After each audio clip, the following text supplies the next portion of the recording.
तृतीय वर्ष संस्कृत प्रश्न पत्र द्वितीय इतिहास, दर्शन, अनुवाद, व्याकरण एवं निबंध। इस प्रश्न पत्र के अंतर्गत आज हम महाभारत का सामान्य परिचय प्राप्त करेंगे। महाभारत का रचना काल एवं महत्व। महाभारत एक और सुललित पद्यात्मक बंध है और दूसरी ओर आचार संहिता है। महाभारत में चतुर्वर्ग के सभी विषय धर्म, अर्थ, काम तथा मोक्ष प्रतिपादित हैं। महाभारत के बृहद संस्करण में लेखक की यह महत्वाकांक्षा रही कि उस समय का उल्लेखनीय कोई भी विषय छूट न जाए। इस महत्वाकांक्षा की पूर्ति के कारण ही यह भारत से महाभारत हो गया। महाभारत में स्वयं इस तथ्य का उल्लेख है।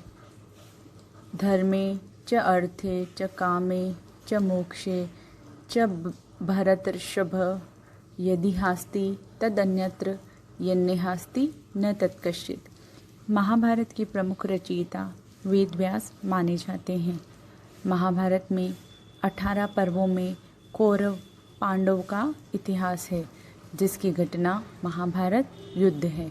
18 पर्वों के नाम क्रमशः इस प्रकार हैं: आदि पर्व, सभा पर्व, वन पर्व, विराट पर्व, उद्योग पर्व, भीष्म पर्व, द्रोण पर्व, कर्ण पर्व, शल्य पर्व, सौप्तिक पर्व, स्त्री पर्व, शांति पर्व, अनुशासन पर्व, आश्वमेधिक पर्व, आश्रमवासिक पर्व, महाप्रस्थान पर्व, स्वर्गारोहण पर्व। महाभारत के विकास के 3 क्रमिक स्वरूप माने जाते हैं, जो हैं जय, भारत तथा महाभारत।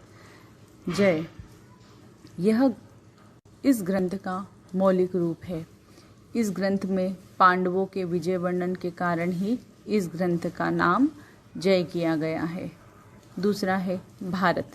जय के अनंतर विकसित होने पर इस ग्रंथ का नाम पड़ा भारत। यह भारतवंशीय कौरवों एवं पांडवों के युद्ध का वर्णन परक ग्रंथ है।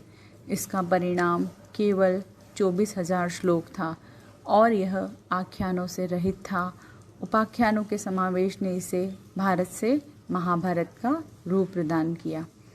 तीसरा है महाभारत।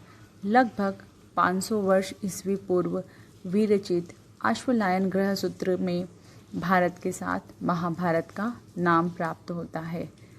महाभारत के सूक्ष्म परीक्षण से यह ज्ञात होता है कि संपूर्ण महाभारत एक व्यक्ति के हाथ की रचना नहीं है और ना ही एक काल की रचना है। प्रारंभ में मूल कथा संक्षिप्त थी, बाद में परिवर्तन और परिवर्धन होता रहा। जय के नामकर्ता व्यास माने गए तथा श्लोक संख्या 8,800 थी। भारत के नामकर्ता वैशंपायन थे, श्लोक संख्या 24,000 थी। महाभारत के नामकर्ता सौती तथा श्लोक संख्या 1,00,000 तक थी। महाभारत की रचना 800 ईस्वी पूर्व से प्रारंभ हो गई थी, ऐसा माना जाता है। महाभारत का अंतिम श्लोकी संस्करण ईसा पूर्व 4वीं व 5वीं शताब्दी ईसा पूर्व तक निर्मित है। महाभारत हमारे प्राचीन इतिहास का अमर स्मारक है। महाभारत को साधारणतया इतिहास ग्रंथ माना जाता है। अपने विषय की विविधता के कारण यह धर्मशास्त्र भी है। धर्म, अर्थ, काम और मोक्ष, इन चारों के विषय में महाभारत में जो कुछ कहा गया है वह अन्यत्र नहीं कहा गया, और जो वहाँ नहीं है वह कहीं नहीं है। अतः इसको वेद के समान अथवा वेद ही कहते हैं। यहाँ तक कि वेद, धर्मशास्त्र, सभी पुराण मिलकर भी महाभारत की तुलना नहीं कर सकते। यह एक ऐसा काव्य है जिसकी रचना में कोई कवि वैशिष्ट्य नहीं ला सकता है। महाभारत संस्कृत साहित्य के अनेक काव्यों, महाकाव्यों तथा नाटकों का जन्मदाता है। रामायण के पश्चात महाभारत ही सांस्कृतिक दृष्टि से सर्वाधिक महत्वपूर्ण ग्रंथ है। सच्चे अर्थों में यदि कहा जाए तो महाभारत सांस्कृतिक दृष्टि से रामायण से भी बढ़कर है। संस्कृति, सभ्यता का महाभारत में जितना विशुद्ध चित्रण मिलता है उतना किसी अन्य ग्रंथ में दुर्लभ है। महाभारत का सांस्कृतिक महत्व भगवत गीता के कारण है। गीता हिंदुओं के लिए न केवल आचार संहिता है, अपितु वेद के समकक्ष एक धर्म ग्रंथ है। महाभारत में विभिन्न संस्कृतियों का सम्मिश्रण है। महाभारत में राष्ट्रीय भावना का उदय है, आसुरी वृत्तियों के दमन का प्रयास, मौलिकता, अनेकता में एकता, जीवन दर्शन की व्यावहारिक दृष्टि से व्याख्या, अपने अधिकारों के प्रति जागरूकता, महिलाओं में अबलत्व के परित्याग की प्रवृत्ति, राजनीति, कूटनीति, छद्म नीति, दंड नीति का व्यावहारिक प्रदर्शन, राजधर्म का निरूपण, आख्यान साहित्य का अक्षय कोश, चतुर्वर्ग की समस्याओं का समाधान महाभारत में उपलब्ध है।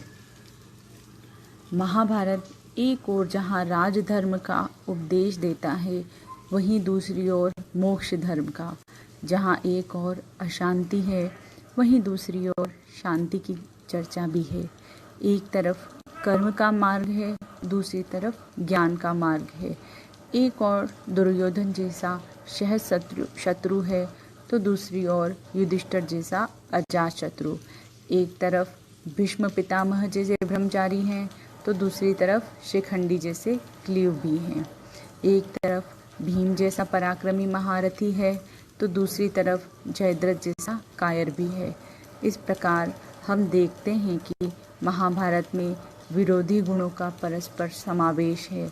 इसमें विरूपता में एकता, अनेकता में एकता, व्यवहार में आदर्श, अशांति में शांति, प्रेम में श्रेय, धर्मार्थ में मोक्ष का संबंध है।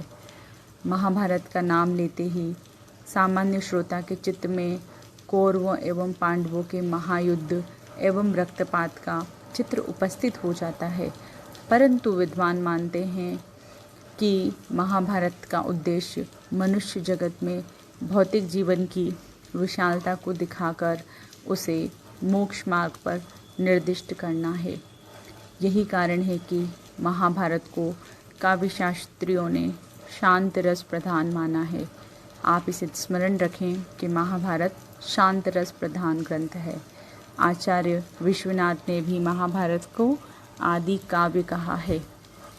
वस्तुतः महाभारत एक विशाल विश्वकोश है, जिसमें प्राचीन भारत की ऐतिहासिक, धार्मिक, नैतिक और दैनिक आदर्शों की अमूल्य निधि समन्वित है। आप विद्यार्थियों ने महाभारत का संक्षिप्त परिचय प्राप्त किया है। आशा है कि आपको यह परिचय महाभारत को समझने में सहायक होगा। धन्यवाद।